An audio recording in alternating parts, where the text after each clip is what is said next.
And we got in the car, and of course, your dad, once he's done teaching and preaching, he doesn't want to talk. He's leave the man alone. I think that's why he liked me, because I knew when to leave him alone and shut up. That's a gift.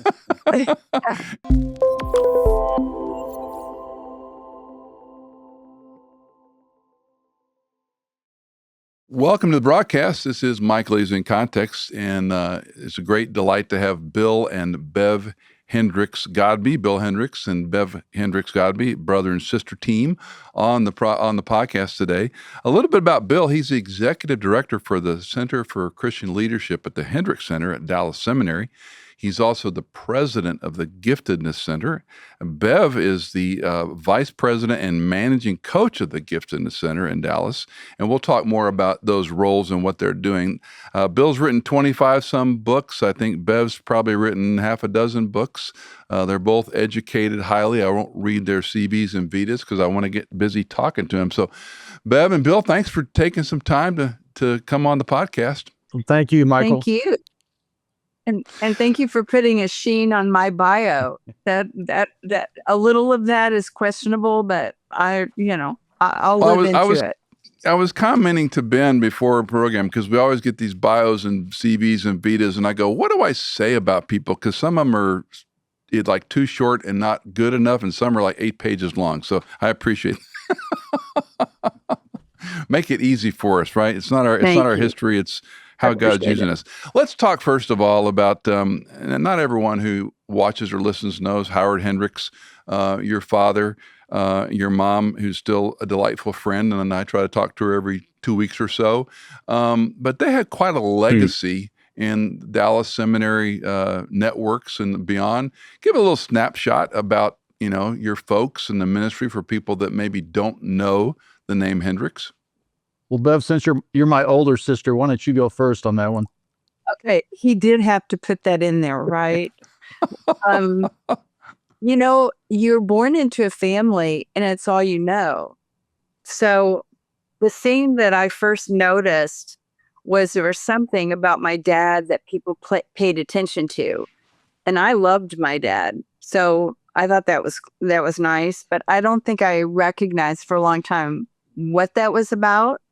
And the part that was hard for me was people thought differently about me because he was my dad. And that part I didn't quite understand. But we had a very, as I was born into this regular life, it was regular for me. Remember that at the time, my father, of course, was a professor at Dallas Seminary, but that's not a place where girls at that time were encouraged to be. So I never went down to the seminary except on rare occasions when we were invited to his office and I had to dress up. But other than that, I never was there. And so one of the things I would say to you is I'm still getting to know my father at this point. And I love that because the part of his life that I was really not as well aware of was who he was to all these other people. I knew he was gone all the time, but it really wasn't until his service when I think it was Dr. Bailey asked people to stand up if their life had been sort of changed by him.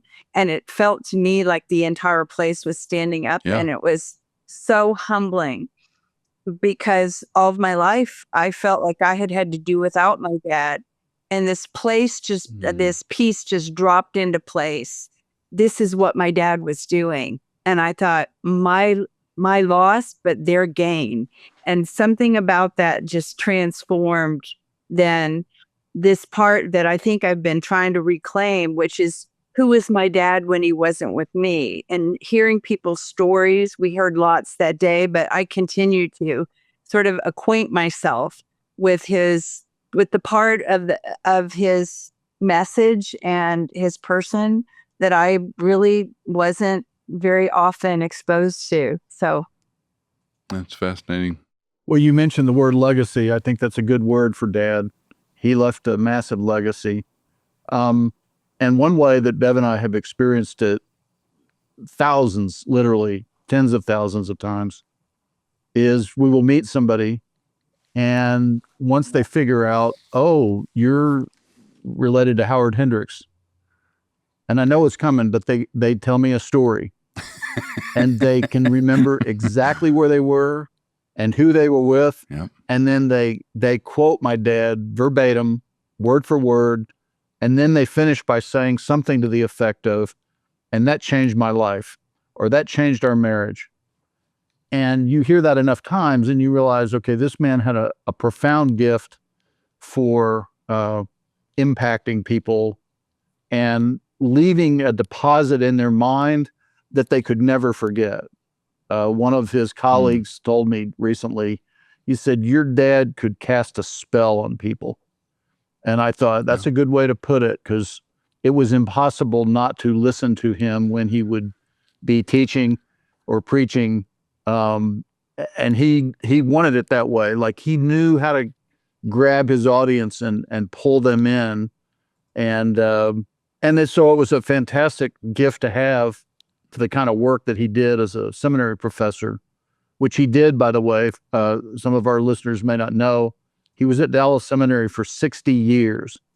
And I don't know anybody else that I can think of who did the same job for 60 years. But he loved it. He loved his work. He didn't like everything about the seminary, but he loved teaching. And he used to say, I live to teach. And that was exactly true, because once he retired at the age 85, his body simply wouldn't let him go anymore. And we watched by the week as he kind of declined and eventually, was ready as anybody to go home to be with the Lord. But it's a great legacy to build on. You mentioned that I came to Dallas Seminary in 2014 as the executive director for Christian leadership at a leadership center that Dad had founded back in 1980s. And before I took that job, I was having lunch with Chuck Swindoll, who was one of his mentors, obviously a legend in his own right. But he said, Bill, do you think that you're going to be in your dad's shadow if you take this job? And Michael, it was one of these things I didn't really think about it. It's just the words tumbled out of my mouth. But I found myself saying, Chuck, it's only a shadow if you're standing under it. If you're standing on top of it, it's a platform. I thought, wow, that's pretty good, but that's really what I believe profound, is that, Dad would be the first to say, don't build a museum to me. You guys have a whole new set of leaders that you need to work with. And if anything I did can help, then build on that. But, go for broke in your own time. I vividly remember your dad's memorial / celebration of life service, and each of you giving eulogies. And it was, talk about spellbinding. I mean, Bev's word choice and style were just an elixir. It was just extraordinary, the way you write and speak. And I'll never forget, Bill, your opening line. Everyone asked, what was it like to have Howard Hendricks as your dad? And you said, he was a good enough father. And each of those stories from Bob, from Bev, and Bill, all of you, was so profound. And I've said 1,000 times over the years, every child has a different set of parents. We're unique in God's image and God's design as people, but the way we receive parenting, are parented, we butt heads with one, maybe closer to the other. We're like one. But it was we're all flawed. We're all sinful people. We're all stumbling along. But I thought both of you did and Bob did an extraordinary job with honoring your dad's life, but also saying, hey, we are a product of our environment. And this is a tangent I hadn't intended to go down, but you both bring up such good points. Powerful celebrities, prominent public people, it's hard to be their kid. In my world, I wasn't a Howard Hendricks I'm not a Howard Hendricks in scope, but I had some influence at different times, and my children either suffered or benefited from that. And Bev, you mentioned him being gone. A lot of evangelical, fundamental, Bible-teaching celebrity guys are gone. And it does take a toll on the family system. Well, this is kind of on point with that. I think Dad made it easier for us in the sense that he never took himself seriously in that regard. There were people I'd come running in and say, Dad, I met this person, and they were so impressed that you were my dad. And he goes, well, Bevzel's. they just don't know me the way you and I know me. Like, he was the most humble person. Yes. And he taught me that. In fact, every leader that I admire has humility, because I think it's a fundamental piece. And it's why he didn't want a memoir written. It's why, because he wanted to focus on the people God was bringing next. And he felt he had done his work, but he also didn't think we should build a monument to it. He felt that, it was his monument, if you will, was in people. He built into people, and that was his legacy. So he wasn't one of those celebrity Christians who thought he was all that, even though a lot of people said very kind things about him, very admiring things about him. But when he was with us, it was just Dad, and he really disabused us of any of that idea that he was some God figure that we should all worship. So, I traveled with him once.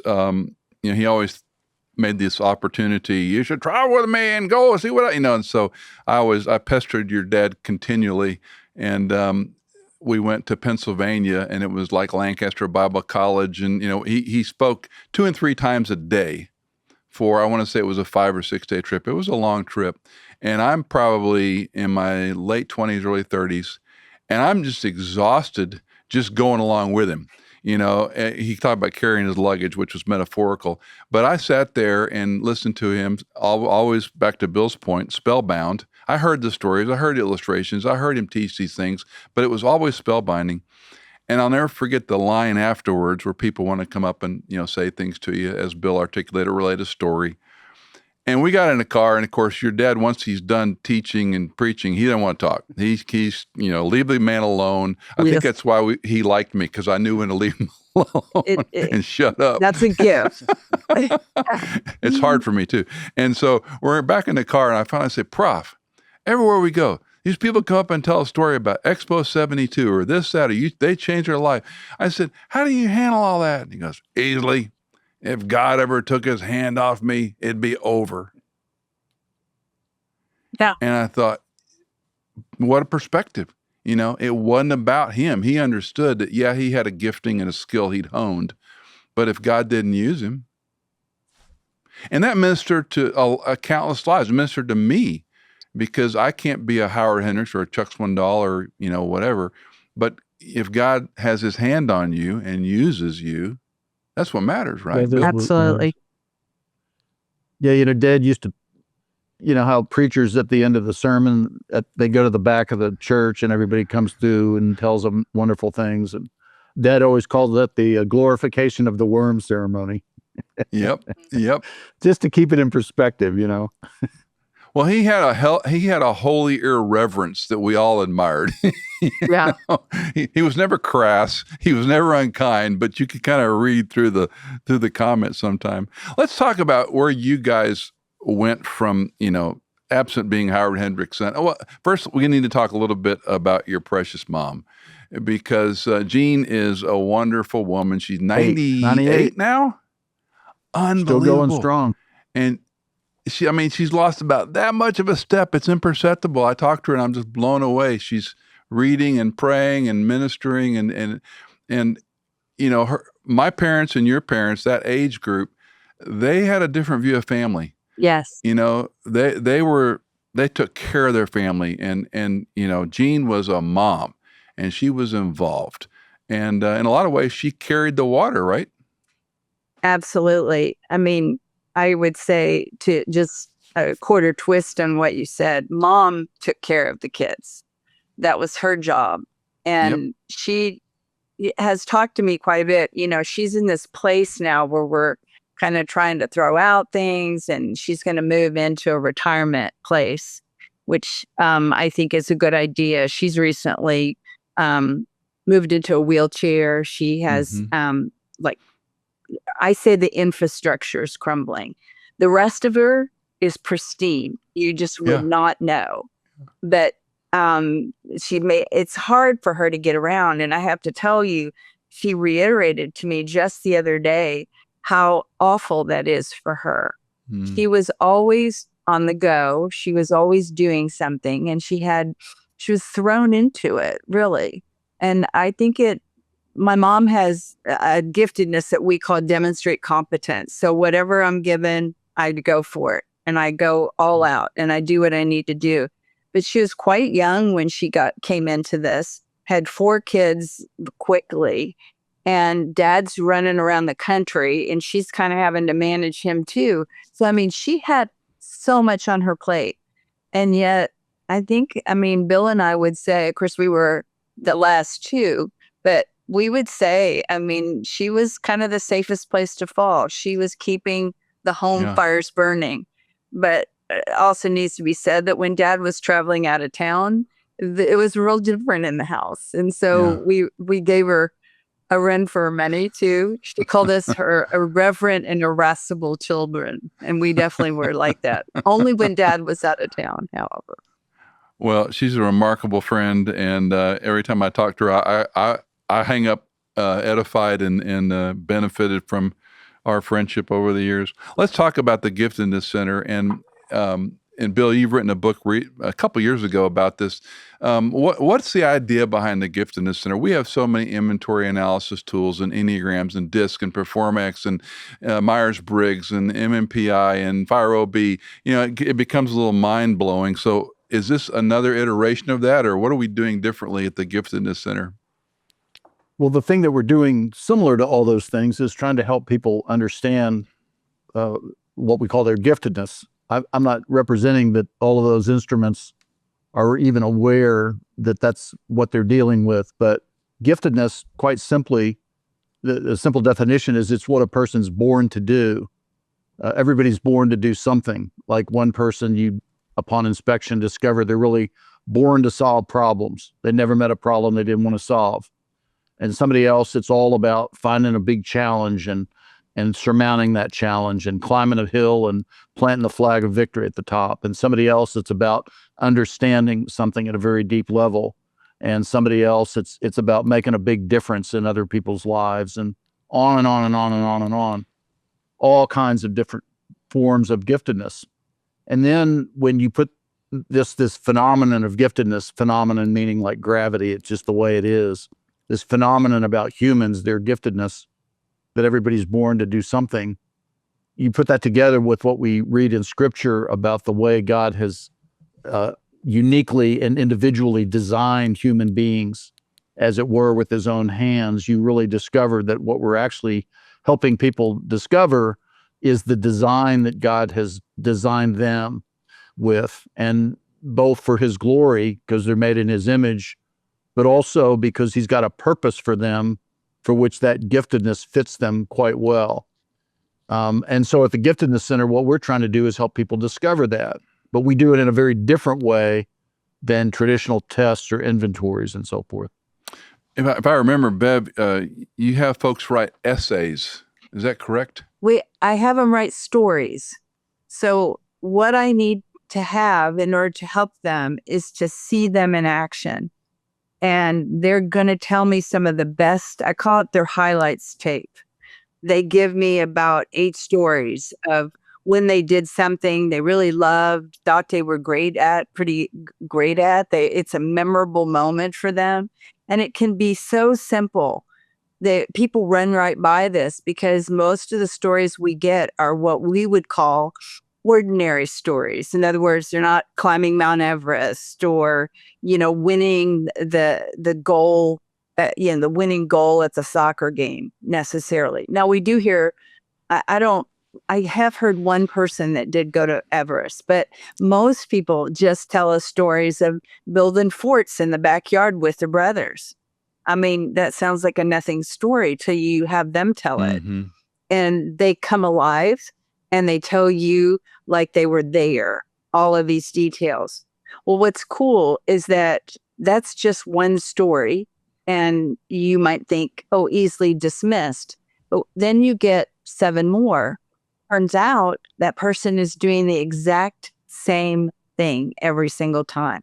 So the way that they are made, even though details obviously will be different, how they're doing it's identical. So that's valuable because that is what I would call that person's value proposition. That's what they bring to the world, that they do like they do.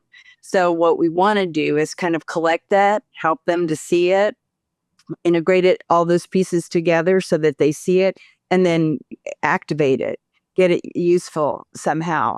Most of the people that come to us are looking for, what should I do in life? Or a younger person might be saying, what should I study? What kinds of things should make sense for me? And the best part about this is, once they've told you these stories, you now have permission to, and you've just told them, kind of put up a mirror of who they are. And they're like, oh my word, this is exactly who I am. You kind of have a trust relationship with them when you begin aiming them in a direction. And it's, Bill and I always say, I don't know who wouldn't want to do this work, because it's really paying attention, seeing the wonder, present to the wonder of that individual. And you've never met them before, but all of a sudden now you have this tie with them because you've seen how they're made to be. And one of the things I've noticed in this chapter of my life, my peer who are contemplating retiring, the retirement's a whole big discussion. Your father's, often said, you may retire from a job, but you never retire from ministry. Absolutely. Which, it's challenging and convicting and shaming and guilting all at once for me. but they come to me asking, well, what do I do when I retire? Right. And I read a number of books on this for my own, edification, as well as trying to help people.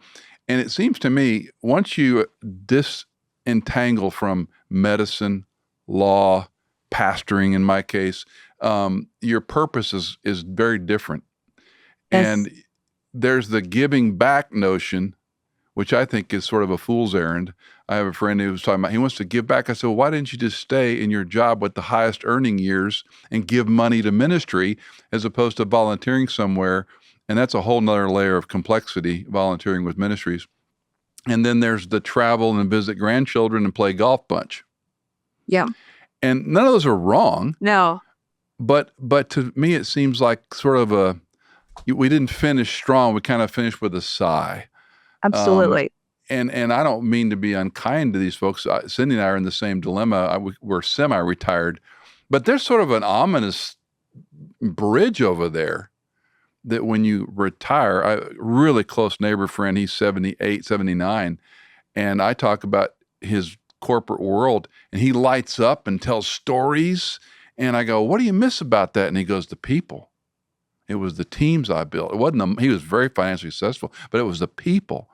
And again, I find that consistent, but your thoughts on that? The mistake that people make is that they think that the giftedness is about the job or the career, the occupational title.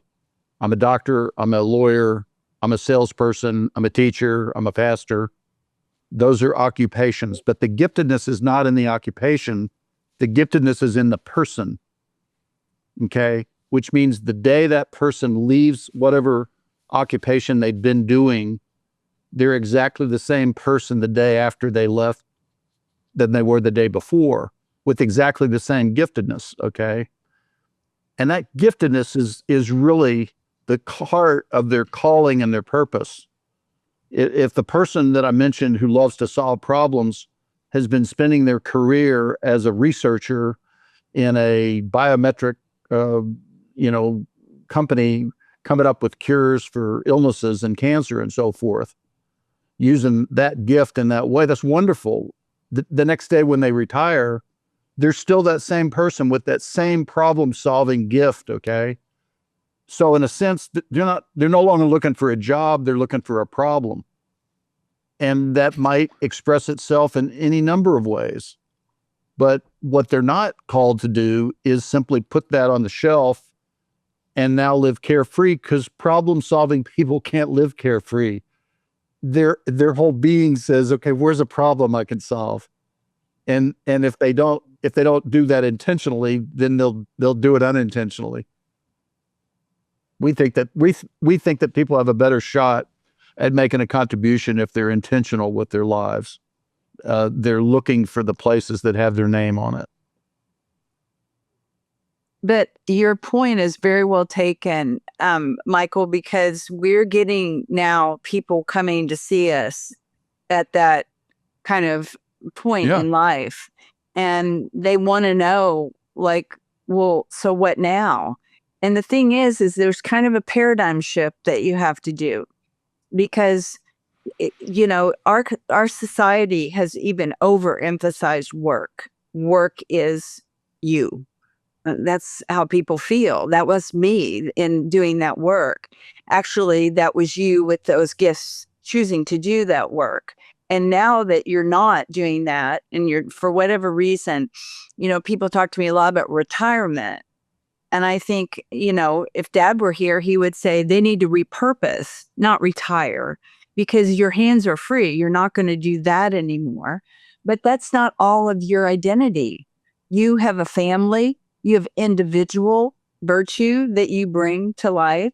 There's a whole world of need out there that could almost certainly use what you have. So it's about finding out, how are you going to age gracefully? How are you going to move into this next season, not with a kind of, please don't make me kind of thing. And sadly, I think our society really reinforces that. Old people, I mean, it's drug ads and, stereotypes and irrelevance. That's what you meet. And so you, I think, have to kind of return to scripture and find, what does the scripture say about us growing old? And how can we then make choices? And our work is also about helping people to make choices, deliberate, intentional choices, and to get them to wherever they want to be based on how they're made to be. And I say that continues. Your work isn't done. You get to have this time that is, I think, extra innings. That's how I think about it, because you got your 70, but now you got more. And people like my mother used to be outliers, and now this is going to be a thing. People are going to start living longer, but the question is going to be how much life is in those years. Michael, another reality to throw in here is the fact that many who are retiring, they weren't doing work that was ever particularly satisfying in the first place. In fact, probably the majority, all the statistics show that something like 70% of our workforce is doing work that is simply just a job. Their heart is not in it. Yeah. And of course, there's many people who work for decades at a job and they can't wait to retire because they've hated every minute of it.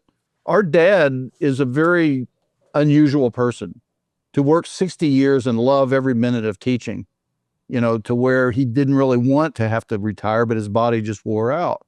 Bev and I always saw work as a positive category because we had a father who loved his work, but most of my friends, that was not their parents.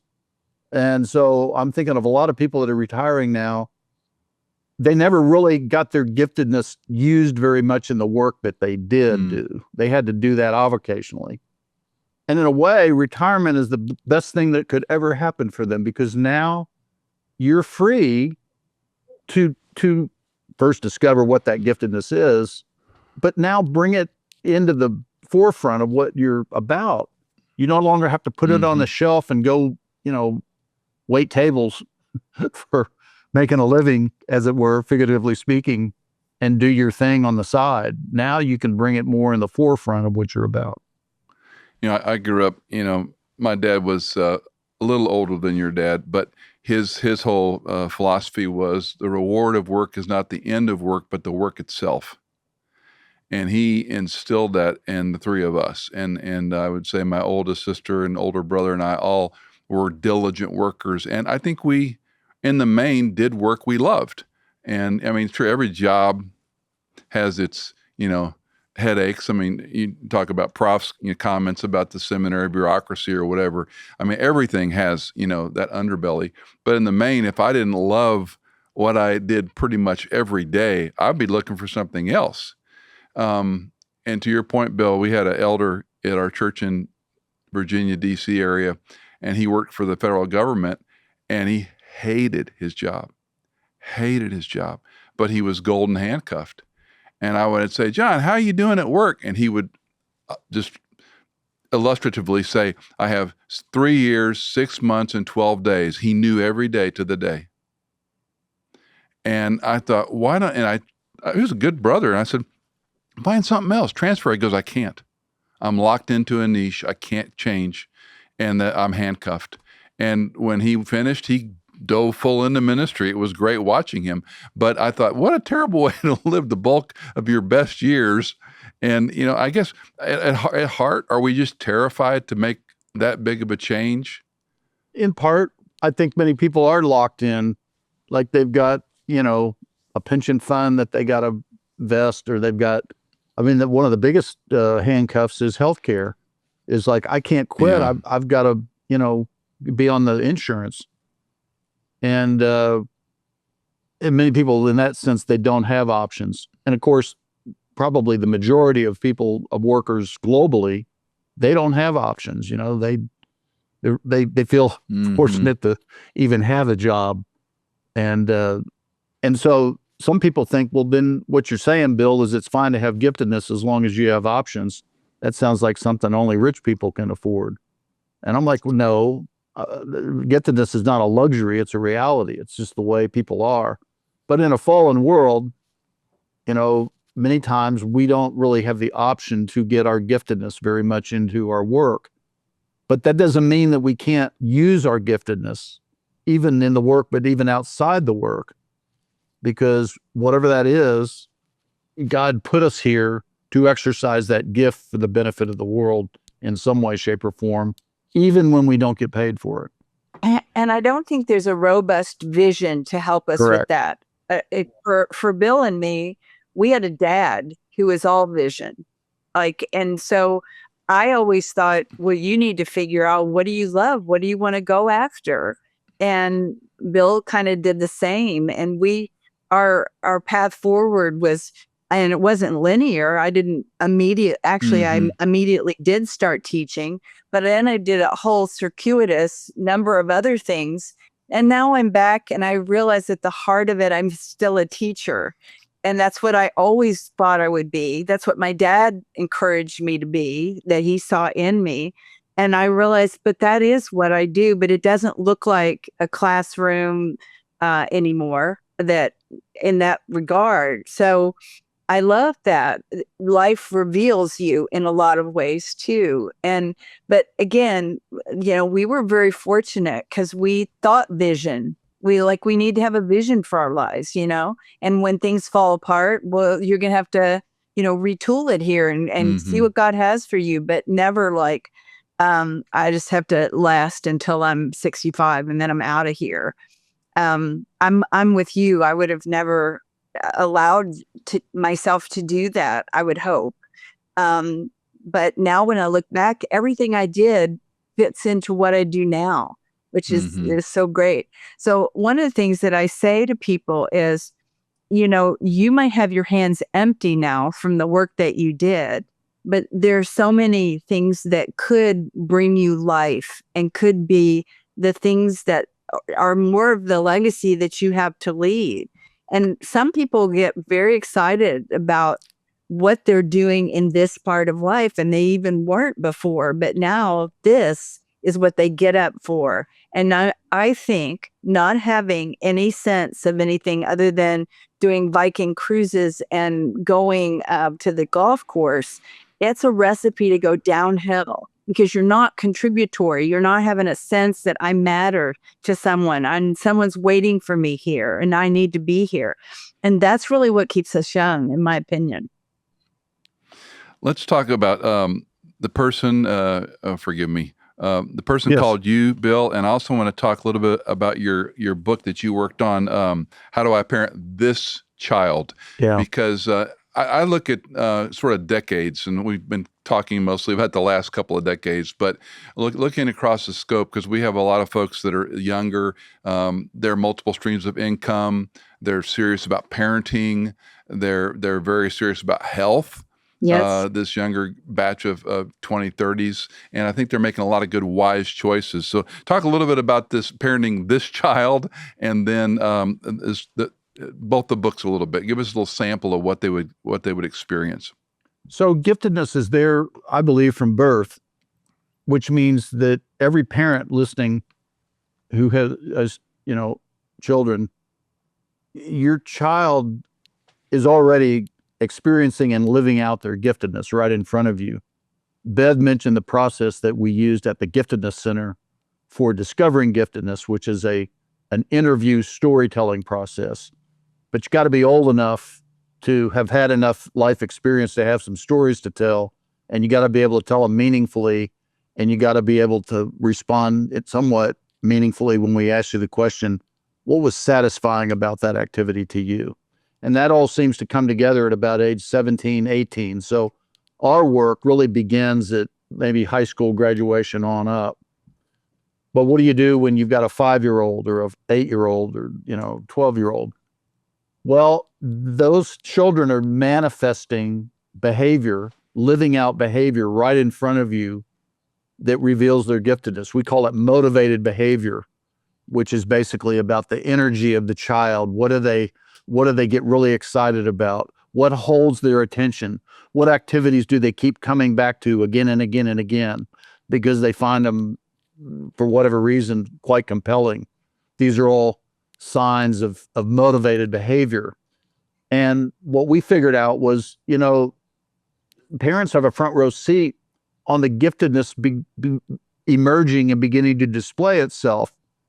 And if they make some simple observations and keep track of them over 5, 10, 15 years, simply by making little journal entries in a journal somewhere, over time, they've got a massive amount of evidence to work with, and it will always point back to a very unique signature of behavior that child lives with, and it's really pointing to their giftedness. And so for that reason, a couple of years back, we wrote a book, So How Do I Parent This Child? And then the subtitle is Discovering the Wisdom and the Wonder of Who Your Child Was Meant to Be.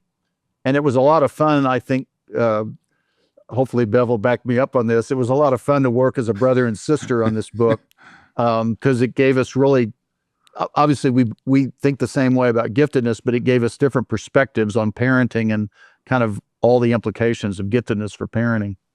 It's fun hearing you talk about that, because my oldest daughter has 3 kids here locally to our 3 grandchildren we see quite often. And, Cindy and I spend a lot of time with them.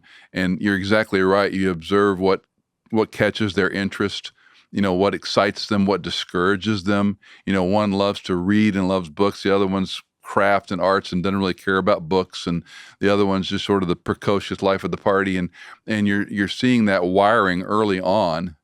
And we used to use the language, you try to find the spark and fan the flame. What's that person interested in, and how do you give them opportunity to see if it combusts, But and one of the real challenges, Michael, is if you have a child that I call a not me child, and the tendency often is to shame or to somehow want to correct this, and it's irrepressible in the child. They cannot not be that. So doing so creates an awful lot of damage. I call it scribbling on the child. That's really what it is like. And so what we really encouraged in the book is find a positive language to describe what that child is doing. And it's hard sometimes, especially when it's just so not you. So we had one child that was very, very shy. So shy that she was practically mute often, not at home, but out with other people. And so we got a lot of negative feedback from teachers or other adults, and we found her delightful. She happened to be an identical twin. So her twin was a lot more outgoing and has proven to be the life of the party. So we've kind of seen this in our own home. But I used to tell people that Megan was slow to warm up.